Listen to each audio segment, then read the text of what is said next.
Graça e paz a todos. Quero, mais uma vez, estou aqui gravando o vídeo e quero falar de um tema muito importante que está sendo discutido, esse mês de setembro, setembro amarelo, que é o suicídio, sendo abordado esse tema que é tão importante. E eu quero falar para você sobre algumas estatísticas para a gente poder acordar um pouco em relação a isso. Segundo a OMS, o Brasil é o 8º país no mundo em suicídio. A cada 40 segundos no mundo alguém se suicida. Existem mais suicídios do que assassinatos. O suicídio ele está em segundo lugar, segunda causa de morte entre jovens e adolescentes. Só perde para acidentes de trânsito. Imagina o que é isso?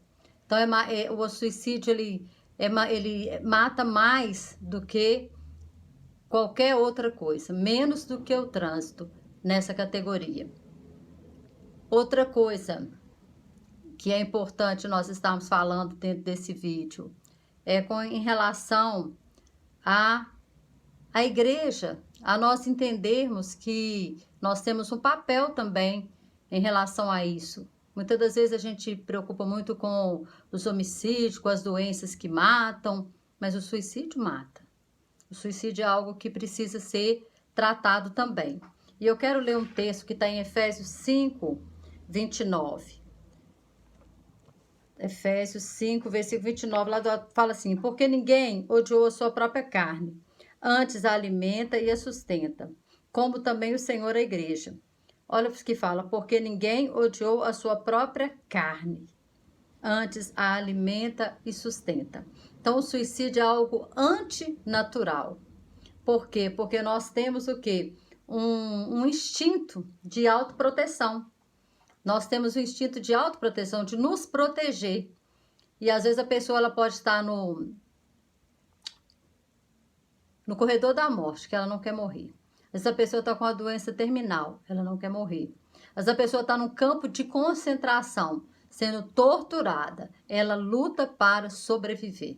Então, o suicídio é algo totalmente antinatural. E o que acontece? O Japão é um lugar onde acontece muito suicídio, principalmente entre crianças e adolescentes, porque lá há uma cobrança muito grande em relação ao seu desempenho escolar, ao seu desempenho profissional, e muitas das vezes eles não suportam aquele peso, aquela cobrança e acabam, tirando a sua própria vida. E eu quero mostrar algumas situações, como que o mundo ele vê, muito essa situação. Na escola psiquiatra fala que todo suicida é doente mental. Mas nós sabemos que uma grande parte pode ser doente mental, mas nem toda ela. A escola de sociologia fala que é um desajuste social, Mas nós vemos aí pessoas totalmente cheias de... inserida na sociedade, suicidando, como Getúlio Vargas, Santos Dumont, o Robbie Williams, que há pouco dia se suicidou, aí, um ator tão renomado e tão famoso. Então, o suicídio ele está presente em todas as classes sociais, em todas as faixas etárias. Nas décadas passadas, era mais as pessoas da terceira idade suicidavam. Mas isso veio mudando muito, mudou muito. E hoje, na própria internet, se ensina como a pessoa cometeu um suicídio. E na escola, na questão filosófica, alguns argumentos filosóficos, Um ato de liberdade que destrói todos os atos libertantes. Como posso usar a minha liberdade para destruir a mim mesmo? Então, as pessoas falam assim, a pessoa ela é livre, Nós temos um conceito, a sociedade hoje tem um conceito de liberdade, que a pessoa ela é dona de si mesmo. Não, mas nós sabemos, como cristãos, que nós temos um dono, que o nosso dono se chama Jesus Cristo. Então, nesse senso de liberdade demais, ele pensa assim, a pessoa ela é dona do seu próprio corpo. Então, se quiser cometer um adultério, um adultério também, um adultério, um aborto, um suicídio, é um ato de liberdade, ela é livre para fazer isso. Só que liberdade é essa?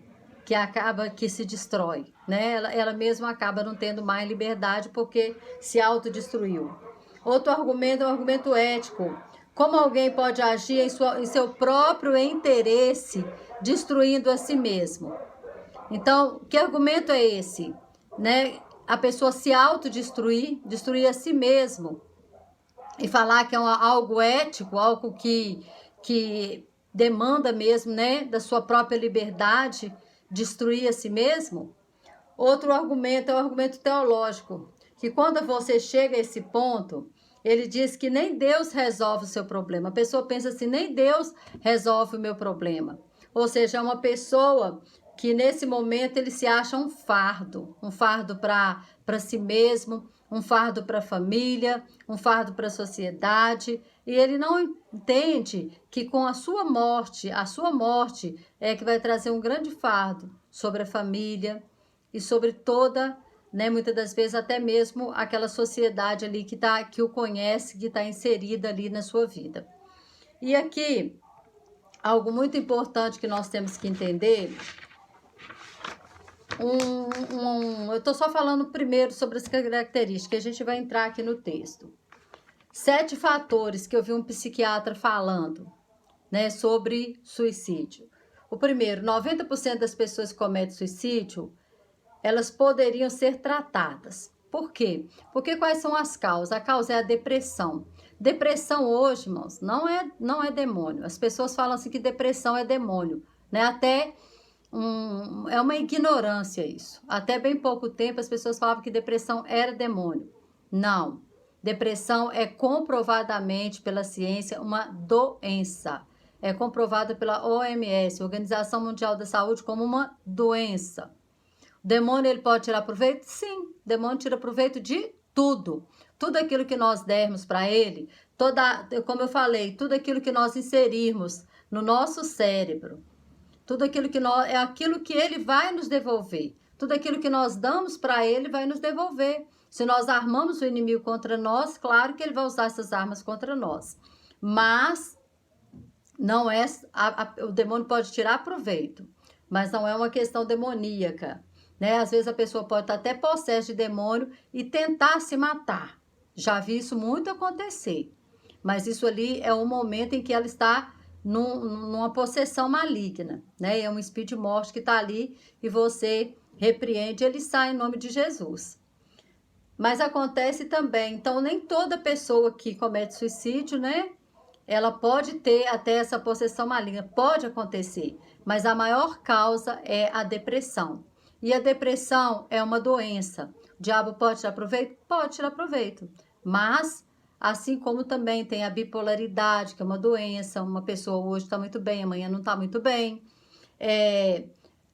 Uso de álcool, de drogas, tudo isso pode levar a pessoa a pensar em suicídio. E se for a depressão junto com droga, depressão junto com álcool, aí se torna pior ainda, uma causa pior ainda, né? Então, 90%, né, pode ser por essas causas: depressão, bipolaridade, uso desenfreado de álcool e de drogas,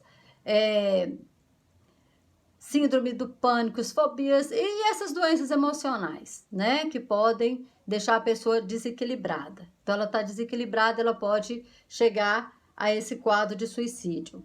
Algumas características como ansiedade, a desesperança, como eu acabei de falar, a pessoa pensar assim, nem Deus resolve o meu problema, né? Não tem saída, ele chega numa desesperança total e ele não vê mais uma saída para sua situação.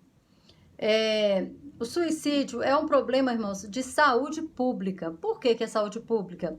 Porque ele provém de algo, de uma doença, de um desequilíbrio mental, de algo que está acontecendo com a pessoa e precisa ser tratado, porque tem tratamento. Então, muito suicídio ele pode ser prevenido. E é sobre isso que nós vamos falar.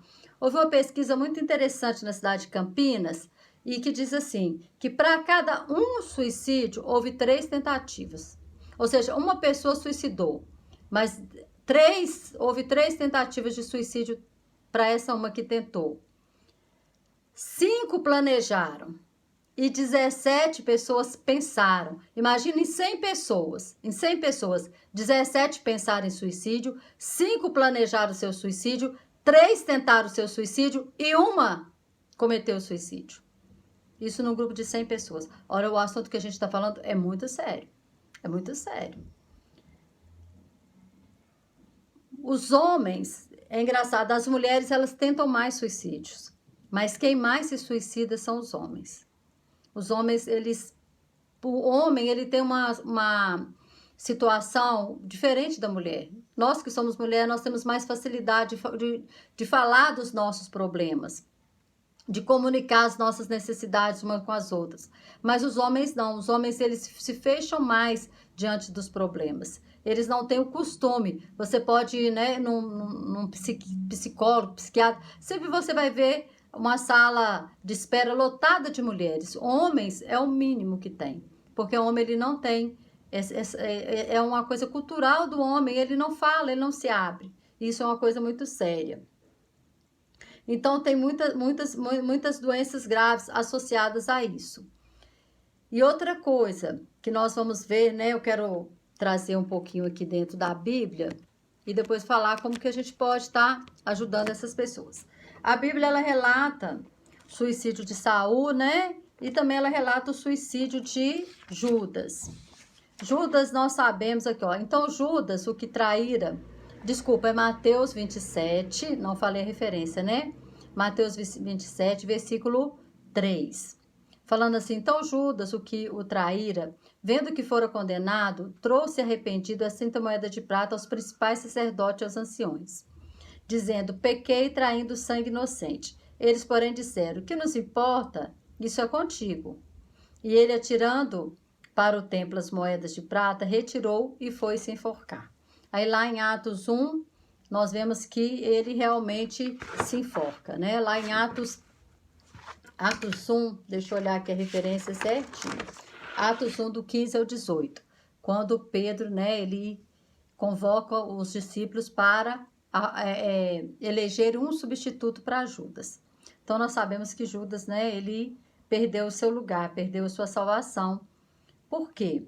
Porque nós vemos aqui que Judas, e o que aconteceu com Judas? Judas, ele sentiu um remorso muito grande. Ele teve uma autopunição. Ele teve o que sobre ele? Um espírito de culpa muito grande. Só que nós vemos que ele fez algumas coisas erradas. Primeira coisa, que ele não foi procurar a pessoa certa. Ele foi procurar as pessoas erradas. Ele foi procurar os anciões e os sacerdotes, aqueles que realmente queriam a morte de Jesus. E eles falaram, o que nós temos com isso? Então, uma das formas de nós ajudarmos uma pessoa que está desesperada, uma forma de nós ajudarmos uma pessoa que está pensando em suicídio ou está planejando suicídio, é ouvi-la. É atentar para aquilo que a pessoa fala. Cuidado com os mitos. Tem pessoas que falam assim, cão que late não morde. Muitas das vezes a pessoa está falando em se matar e ninguém está dando atenção para aquilo que ela está dizendo. Então, nós precisamos entender que nós precisamos ouvir as pessoas. Olha o que Deus ele usou com Elias. Nós sabemos que Elias, né, teve aquele desejo de morte, fugiu, e tudo aquilo que aconteceu com Elias, que está lá em 1 Reis 19. Só... O que acontece com Elias? Elias, ele, no meio do caminho, ele pede para ser a morte. Então, Deus tratou ele com a sonoterapia, ele dormiu. Depois, com uma doença, com uma comida dos céus, né, que nós podemos ver aqui, talvez um remédio, né? Podemos ver aí como um remédio. Depois, ele vai para a caverna. E quando ele está na caverna, o Senhor chama ele e fala, o que você está fazendo aí? Faz com que Elias ele coloque para fora o que ele estava sentindo. Você acha que Deus não sabia por que Elias estava lá? Você acha que Deus não sabia né, o que estava passando na mente, no coração de Elias? Claro que Deus sabia. Deus sabia que Elias estava chateado, que Elias estava achando que ele era o único profeta que tinha ficado em Israel, que tudo que ele tinha feito tinha sido em vão. E o que Deus fala para ele? Você está enganado. Houve 7.000 pessoas, né, 7.000 profetas que não se dobraram a Baal. E mostra para ele o quê? Que ainda havia vida para ele. Fala para ele, olha, volta pelo caminho que você veio. Unge Azael, rei da Síria, Jeú, rei de Israel, e Eliseu, profeta em teu lugar. O que ele mostrou para Elias? Elias, ainda tem vida para você, você ainda tem utilidade, você ainda tem um caminho a percorrer. E muitas das vezes as pessoas elas não encontram isso em nós. Elas não encontram em nós aquela pessoa pronta para ouvir e para, muitas das vezes, aconselhar. O que está acontecendo? Você vê uma pessoa muito triste, muito calada, a pessoa com sintomas que você vê que ela não está normal. Então, o que você tem que fazer? Você tem que se aproximar e tentar ganhar a confiança dessa pessoa. E quando você ganhar a confiança dessa pessoa, se você ouvir que a pessoa está pensando em suicídio, você precisa alertar. Mas é ouvir, sabe? Ouvir sem julgamento, ouvir sem crítica. Ouvir sem dar muita opinião sua. O que você acha, o que você pensa. É ouvir. E orar ao Senhor, sim, pedindo uma direção. Porque muitas das vezes nós vamos ouvir as pessoas, em vez da gente melhorar a situação, a gente piora. Olha o que aconteceu aqui com os sumos sacerdotes e os anciões. Judas foi procurar eles, falando, olha, eu entreguei sangue inocente. Eles falaram, o que eu tenho com isso? Isso é contigo, o que nós temos com isso? Então, muitas das vezes nós somos... não aqueles que vão ajudar, mas aqueles que vão ajudar a julgar a pessoa dentro do buraco. Então, ouça a pessoa. Entenda aquela pessoa. Tenha empatia pela pessoa. O que é empatia? É se colocar no lugar daquela pessoa. Segunda coisa que nós vemos aqui que Judas faz. Judas, ele teve o quê? Um remorso. Ele não procurou Jesus. Porque se ele procurasse Jesus, quando Jesus encontra com ele lá no jardim, fala, aqui veio amigo. Ele, Judas, não podia não se sentir amigo, mas Jesus estava vendo ele como um amigo. E como, se ele lembrasse, né, lembrar dessa palavra amigo, ele poderia ter procurado Jesus, porque Jesus ainda estava vivo. Jesus estava sendo ali agora, inquirido, estava passando ali pelo sinédrio, mas ele ainda estava vivo.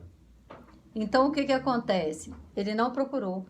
Ele não procurou um dos discípulos para se abrir. Ele não procurou um dos discípulos que havia caminhado junto com ele para ser aconselhado. Mas ele se isolou. E isso é algo perigoso. Porque o inimigo toma o quê? Uma oportunidade. Ele vê isso como uma oportunidade dele trabalhar na mente da pessoa. E o que eu falo para você? Quero ler um texto que está aqui em 2 Coríntios, bem rapidinho. 7, do verso 9 ao verso 10. 2 Coríntios 7, 9 e 10, fala assim. Agora, folgo não porque foste contristado, mas porque foste contristado para arrependimento. Pois foste contristado segundo Deus, de maneira que por nós não padeceste dano em coisa alguma. Porque a tristeza segundo Deus opera arrependimento para a salvação. Então, não foi arrependimento que ele teve.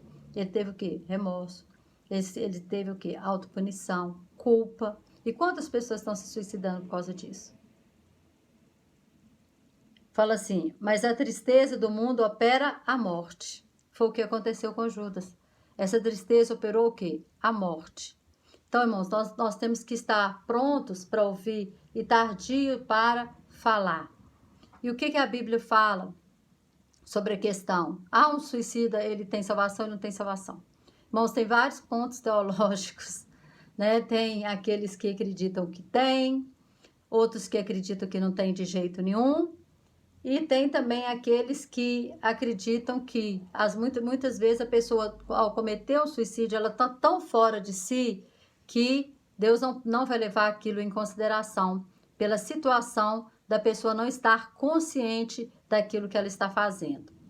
Eu vou falar uma experiência que eu tive bem rapidinho. eu tive uma experiência de fazer um ofício fúnebre de uma pessoa que tinha cometido suicídio, que era uma criança de 12 anos, filho de uma amiga da minha irmã. E o que aconteceu? Eles não eram acompanhados por uma igreja, a gente que estava acompanhando mais ou menos, e ela pediu para fazer o ofício fúnebre. E eu fiquei muito preocupada, porque o que eu vou falar diante de uma situação dessas? E aí Deus me falou o seguinte, na lei de vocês, uma criança de 12 anos, ela responde criminalmente ou não?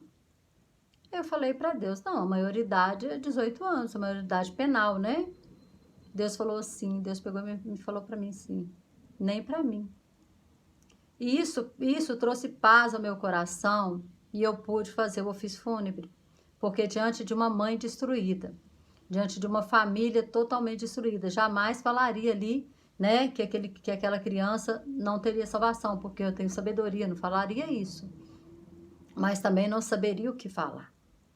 Então, quando Deus ele me fala isso, me trouxe uma grande paz, uma grande paz. Não estou querendo dizer aqui que suicida tem salvação. Não sei. Não sou juiz, não posso julgar, só Deus é que sabe. Ele que é o justo juiz e ele que vai julgar cada um.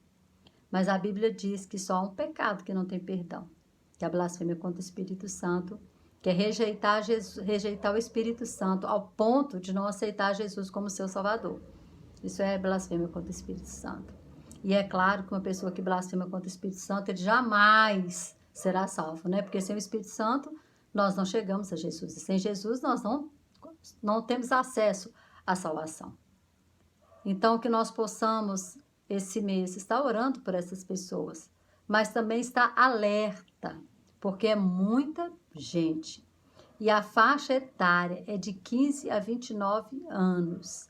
A maior faixa etária de suicídio cometido ultimamente. Então, nós precisamos estar muito atentos. E esse rapaz, esse jovem, né? Jovem não, criança ainda, 12 anos, que suicidou, que eu fiz o ofício, ele estava com o pescoço todo arranhado, porque ele se enforcou. Aí o policial falou assim que, no desespero, ele tentou tirar a corda. E ele falou que tem muitos casos que eles atendem que isso acontece. Da pessoa tentar, né, não... No último momento ali, aquele desespero, ele não quer morrer. É aquilo que eu falei, a morte é antinatural. É o que fala Efésios 5:29. Que como que vai atentar, como alguém atentaria contra a sua própria carne. É o que está escrito, né, em Efésios 5:29. Então, que nós não atentamos, deixa eu ler novamente, fala assim, porque ninguém odiou a sua própria carne, antes a alimenta e a sustenta. Então, é algo totalmente antinatural e que precisa muito da nossa atenção e da nossa ajuda. Então, vamos orar por essas pessoas, vamos incluir essas pessoas nos nossos pedidos de oração e vamos ficar alerta e atenta. Por quê? Porque nós podemos preservar uma vida, nós podemos ajudar. Às vezes a pessoa está no fundo do buraco e no fundo do buraco ela não tem visibilidade para enxergar saída nenhuma. Mas nós que estamos fora podemos puxá-la de dentro desse buraco. Amém? Que Deus continue falando ao teu coração.